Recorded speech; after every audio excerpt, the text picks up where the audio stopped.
What is up, guys? Welcome back to CageChat MMA. We're here, of course, to talk about tonight's action in the featherweight division. Sorry, we have got, of course, Kattar against Arnold Allen. A very good, solid matchup on a card that, in my opinion, is pretty weak. It's got some good fights on there, got some good names on there, but the card is an overall opinion. I think is quite a weak card, especially being in the Apex. You know, the Apex was fantastic during COVID and the pandemic and brought us a lot of fights, a lot of entertainment when other sports weren't able to.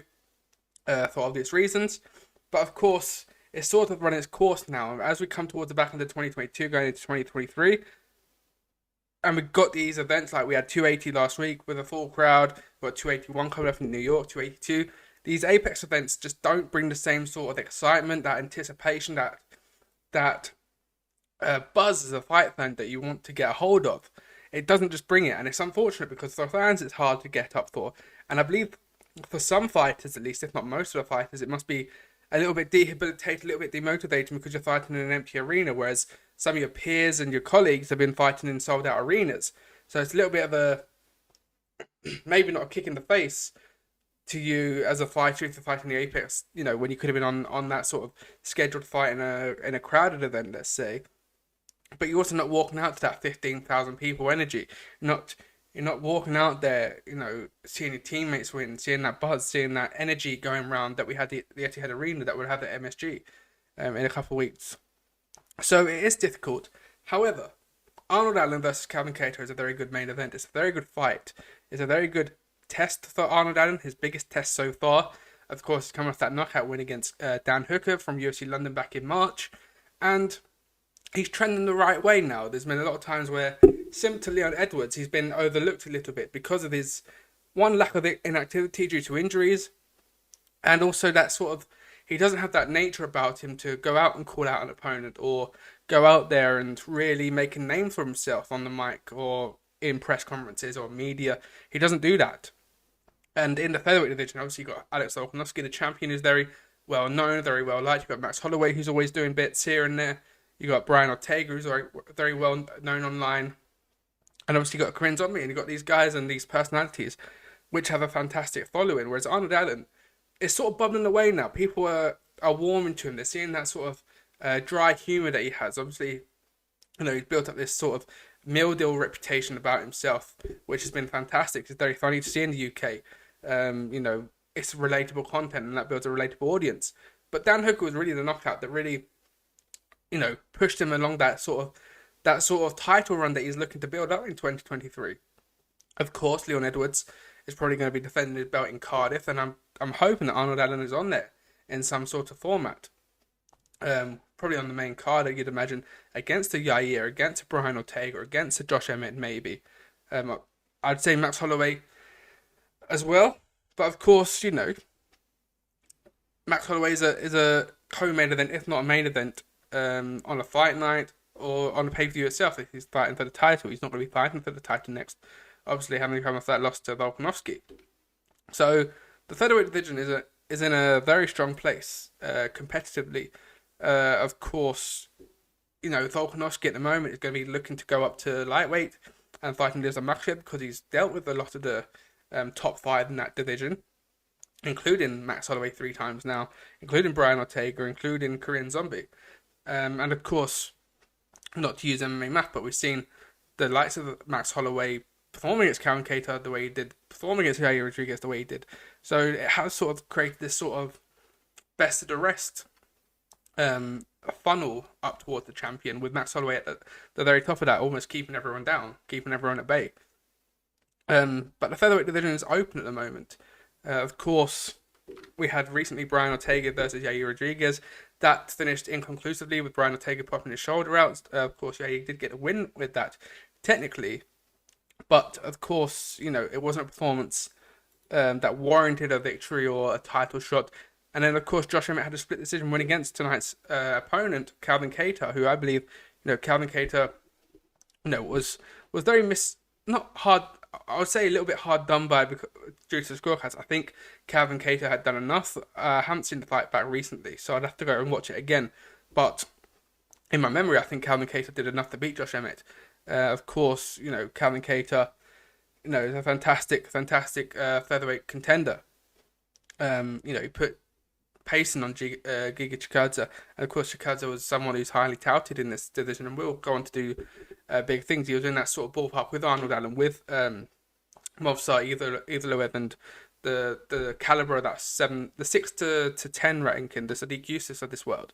And again, the performance from Calvin Kattar showed that Giga Chikadze and those are a little bit further down the pipeline. Now, I hope we don't see that with Arnold Allen tonight, where there is a top four, a clear, defined top four, and then 5 down to 8, 9, 10 are in their own ballpark as well. But yeah, it's a strong division. Of course, a winner tonight, an impressive winner tonight, could potentially, I know there isn't talk about an interim title, but should that arise should that Volkanovski, win at lightweight, or even get injured at lightweight and then not be able to defend his belt back down at featherweight, there's any possibility that can happen in the sport.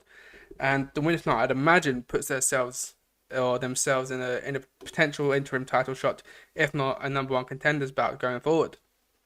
And this is where I wish the UFC did a little sort of a little tournament basis. Of course, we've got Bellator Milan on at the moment, and if they took a leaf out of Bellator's book, it would be the Grand Prix. It would be fantastic to have one in the featherweight. You bring in Max Holloway, you bring in Brian Ortega, Yair, you bring in, of course, Josh Emmett. I'm forgetting the name. Obviously, Calvin Kattar, Arnold Allen. You could bring in Korean Zombie into that, and make a real sort of thing of it, and have that build up. And obviously, we had, let's say, one quarterfinal between Yair and Brian Ortega. Yair progresses. We had Josh Emmett and Calvin Kattar. Josh Emmett progresses into that, and then the winner tonight. I guess Calvin Kattar can almost have like a bonus card should he win tonight.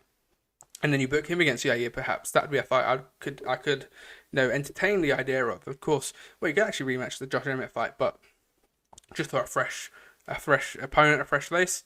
Calvin Kattar versus either Brian Ortega or actually Yair would be fantastic. And then obviously you got the likes of the Korean Zombie. And let's obviously have a look at the rankings just to remind ourselves a little bit. Of course, you've got Bryce Mitchell taking on Ilya Topuria. Obviously, Giga Chikadze as well is in that division. Of course, fantastic. Giga Chikadze. Just trying to see if he's got a fight coming up. I believe he's got a fight booked, but I can't remember off the top of my head if he has. Of course, he was meant to fight Sadiq Yusuf just over a month ago, and that fight fell off because of an injury due to Chikadze. So when he comes back, he's going to be in there with the likes of Evloev and Bryce Mitchell. So again, it is a fantastic division, and it does look like there's a little bit of a top 4, top 5, and then the best of the rest. Similar in the Premier League with football, you get the top 6, and then you get the best of the rest, fighting for those sort of Europa League spots.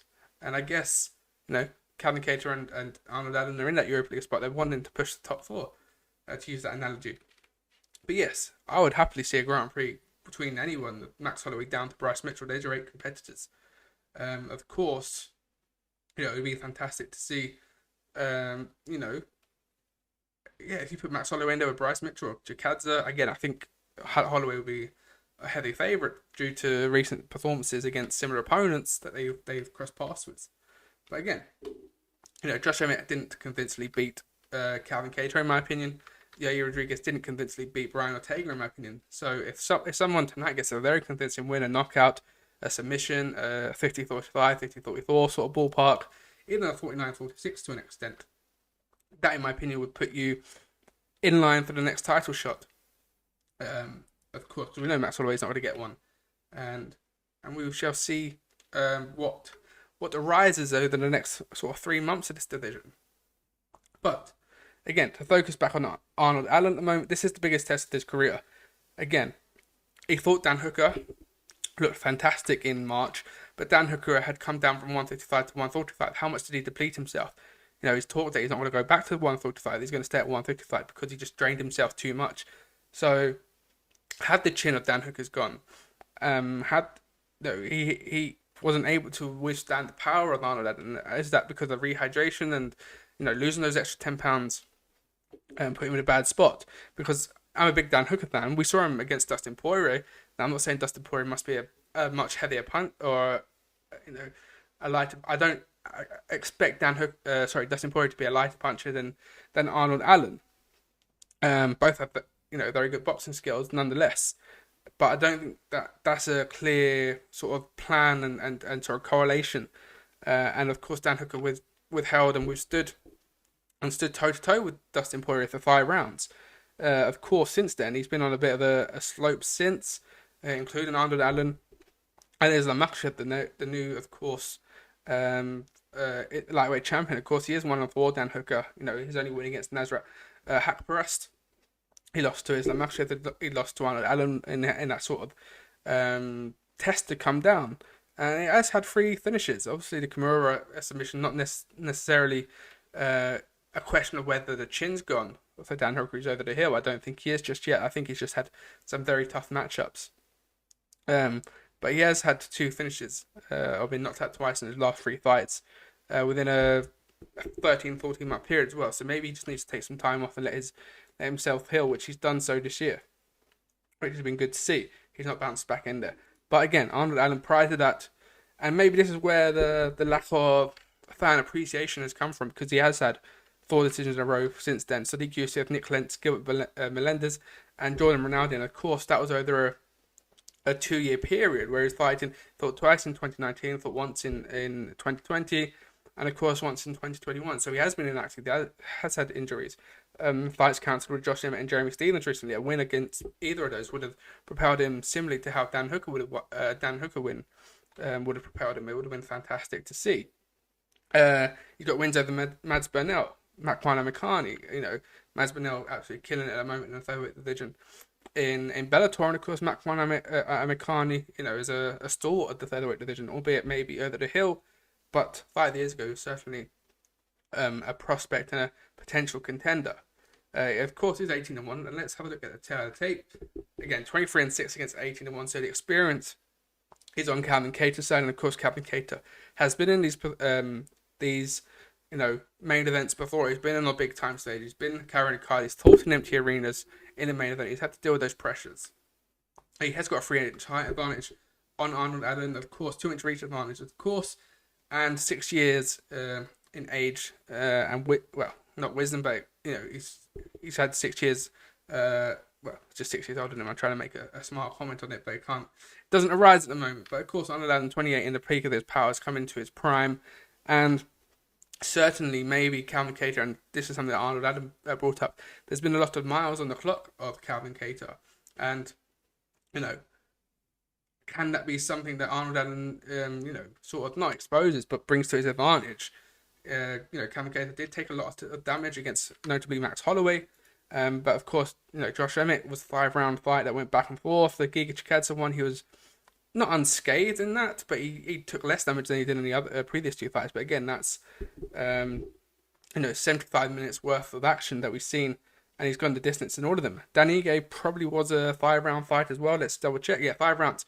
So he has gone 100 minutes in the octagon in the last 4 fights. All of them decisions, 2-2 in those decisions. But that does, add up as it goes. We've seen Tony Ferguson drop off a cliff because, he was notable to take damage, but he was able to survive the damage. But there comes a point, and this is where my concern with Max Holloway comes from, who also recently has taken a lot of damage in his fights. There comes a point where your body and your brain just says, no, I'm not taking this damage anymore. You just fall off that cliff. And it can be a very drastic fall. It can be an unexpected fall off. Justin Gaethje almost sparked it for Tony Ferguson. And I'm not going to say Arnold Allen sparks it tonight for Calvin Kattar, because I think Calvin Kattar's got a lot in the tank still. But it is a concern for those that take a lot of damage. The Max Holloways, we compliment their chin and their strength and their resilience, and then all of a sudden it does fall off the cliff, and that's got to be a concern for those, especially in those later stages of their careers in the early 30s, like Kattar and Max Holloway are, of course.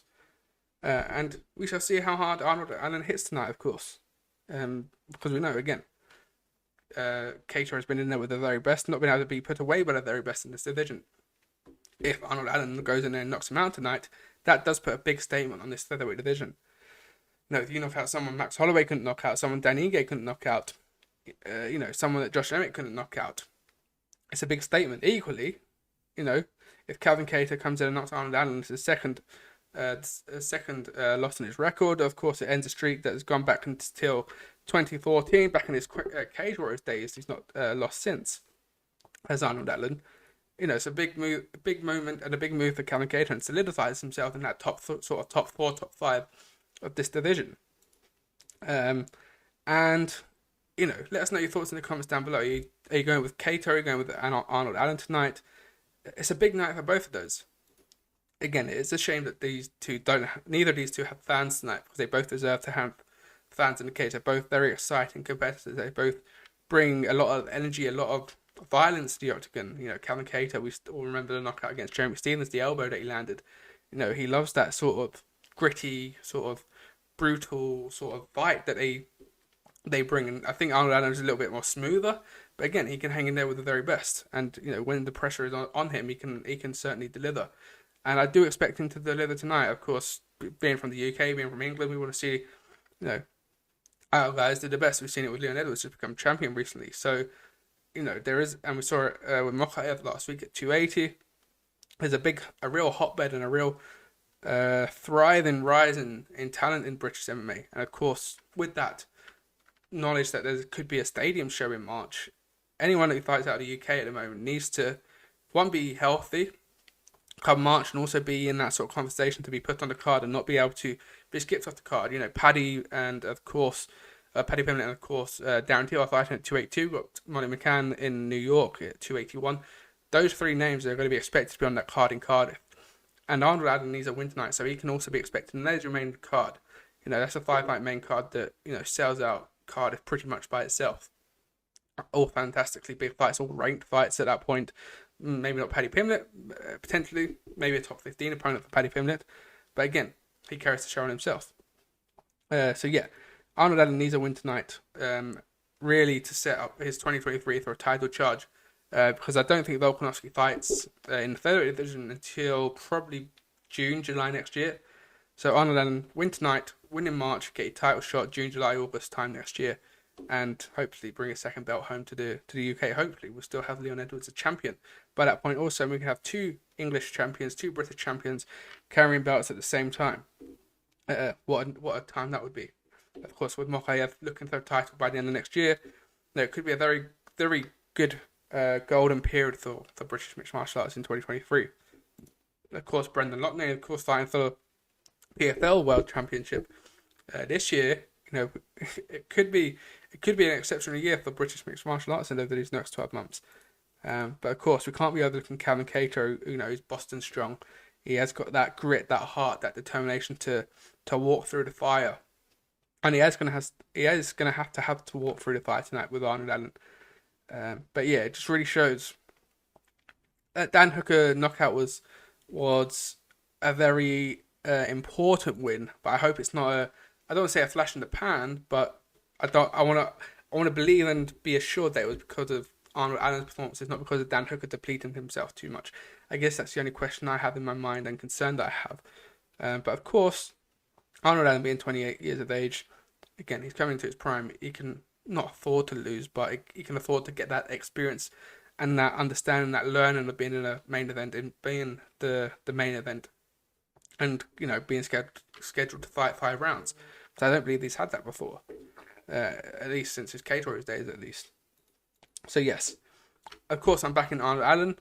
I think it goes over 3 rounds. I'm not sure if I'm confident enough to say it goes over 5 rounds, but I wouldn't be surprised if we get a decision. Of course, both of these are well known for their decisions. 4 decisions in his last 5 for Kattar, and of course similarly 4 decisions in his last 5 for Arnold Allen. So both of these are notably known for going the distance. Of course, if it does go past 3 rounds, it's new waters, at least in the UFC, for Arnold Allen, and that's where Calvin Kattar's experience and that's the knowledge of being on his 5th consecutive main event now. That's where that will come in handy for him, and that's where I believe the experience will and could pay off for Calvin Kattar going into those later rounds, certainly.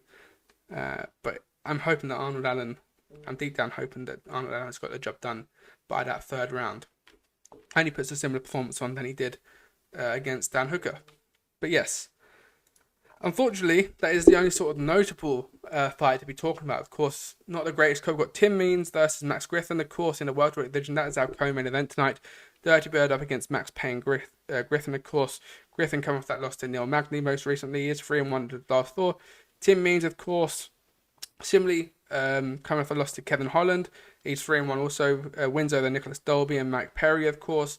So more noticeable win to him, potentially. He's lost to very good guys. Daniel Rodriguez, Nico Price, Bilal Muhammad, Cowboy Alex Oliveira, who's also on the loss side for Max Payne Griffin, of course. So it's a good co-main event. Potential fight tonight. Cool there. Maybe a performance of the night bonus for one of those two. You got Waldo Cortez Acosta, of course, against Jared Vanderaa. Vanderaa, of course, coming off a few poor performances in his most recent outings in the UFC. Of course, he got submitted by Alexei Olenek, of course. He's on a 4-fight loss streak at the moment. Romanov, Arlovsky, split decision, who, of course, Arlovsky fighting tonight. And, of course, he got knocked out by Chase Sherman in his last performance.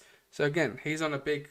he needs a big win tonight to stay in the UFC. Otherwise, he could potentially be getting cut Monday morning. You got Trajan Gore, of course, the Ultimate Fighter. Last season's Ultimate Fighter winner.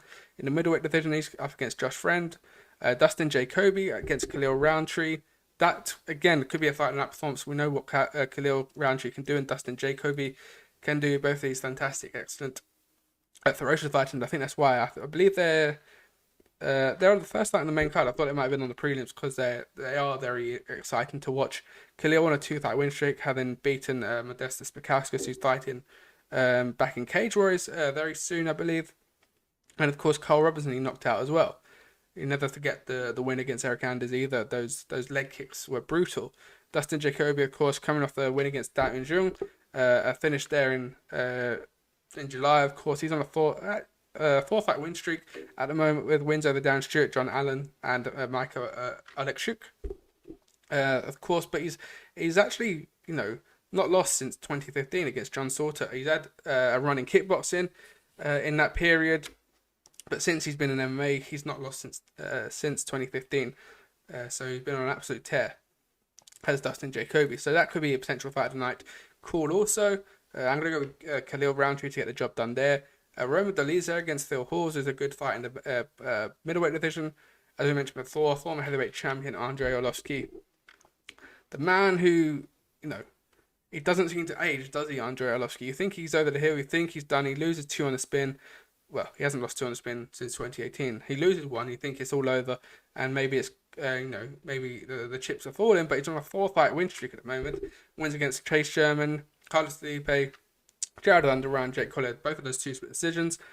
But he just doesn't know the quit in him, and I think it's Andy Hickey who made a tweet that saying the first English fighter was on the same card as Arlovsky 20 years ago. Sorry, not 2 years ago, 20 years ago. And of course now Arnold Allen is fighting on the same card as him. It's outrageous what Arlovsky's done. We look at the likes of Olenek, the Arlovskys, and you have to tip your hat to them for what they've done within this sport. He's up against Marcos Rosario de Lima, Joseph Holmes against Janyong Park. Chase Hooper is returning tonight, of course, against Steve Garcia. Looking better in his last fight, of course, with his hands. We know what he brings on the feet. On the grappling and jiu-jitsu side of things. But of course, a loss against Stephen Patterson and Alex Caceres. But he normally bounces back with a win. He's 2-2 in his last 4. Most recent fight was a ground and pound finish against Felipe Clares. So he's looking to come in tonight and again show the improvements he's made over the 5-month period since his last fight. Cody Durden fights Carlos Motto, and Joshua Weems takes on Christian Rodriguez in the opening prelim in the bantamweight division.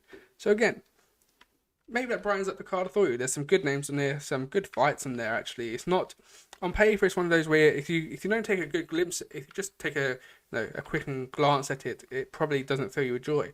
But then the nostalgia and the memories that you bring from Arlovsky, from the Dolizes, the Roundtrees of these worlds, and you realise it's actually a pretty decent card. But it is clouded by this in the UFC Apex. If this was in a Jacksonville somewhere or I don't know, maybe a North Carolina or somewhere like that, perhaps, or San Diego, you're buzzing for this card probably. But unfortunately it's not. It is in the Apex. But hopefully the Apex is dwindling its way out and it will become the home the Dana White Slapping League, of course. It's not going to be home for the mixed martial arts on a big stage as much. We'll probably have the odd card here and there. But I would imagine the UFC will be opening back up to territories that they haven't visited, and giving us the Londons, the Parises, and all of those things again that we had pre-pandemic. But I'm going to leave it there, guys. Let us know your thoughts in the comments down below. Are you going Calvin Kattar, or are you going, of course, with Arnold Allen, Triple A? Is he going to get the job done and really announce himself as a title contender in this featherweight division? Let us know in the comments down below. Make sure to hit that subscribe button on YouTube. Make sure to follow us on Facebook. We are closing on 2,500 followers. So that's our goal before the end of the year. So make sure to hit that follow button. Go follow us at CageChat MMA on Instagram, Twitter, and TikTok. All of those good stuff and good things. We will be back for the recap tomorrow to see if Arnold Allen is now a UFC title contender. I will see you guys on the next video.